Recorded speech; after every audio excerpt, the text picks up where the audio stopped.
Aktar minn sena ilu fetaħ is-suq tal-bdiewa f'Taqali bil-frott u ħaxix frisk li jaslu dirett mill-bdiewa għall-konsumatur. Il-Gvern kien qalli nieda dan il-proġett biex il-konsumaturi jkollhom prezzijiet irħas u l-bdiewa jdawru lira. Bekk ħarġet l-idea li dawn is-swieq jiġu estiżi ma' Malta kollha.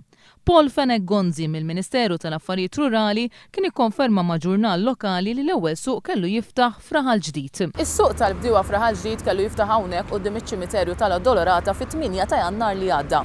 Hawnhekk kellu jkun hawn 40 post għall-bdiewa u dan is-suq kellu jiftaħ kull nhar ta' Erbgħa u kull nhar ta' Ħadd. Iżda kif qed taraw wara llum kull ma huwa bejja tal-fjuri għax is-suq tal-bdiewa baqa' qatt ma fetaħ minkejja li llum ninsabu hawnhekk u għal ħadd. Apparti minn Raħal Ġdid kellu jsir suq ieħor fl-Akkwati ta' Swieq u San Ġiljan b'50 post allokat li kellhom ikunu disponibbli sa Marzu li għadda.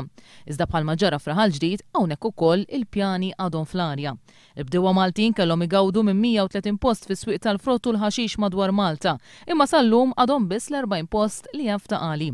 Tweġiba parlamentari tal-Ministru George Pulicino tajt li swieq imwiegħda baqgħu ma sarux għaliex bħalissa isir eżerċizzju biex tkun evalwata l-esperjenza miksuba f'Taqali u jsir magħruf jekk intlaħqux l-għanijiet oriġinali.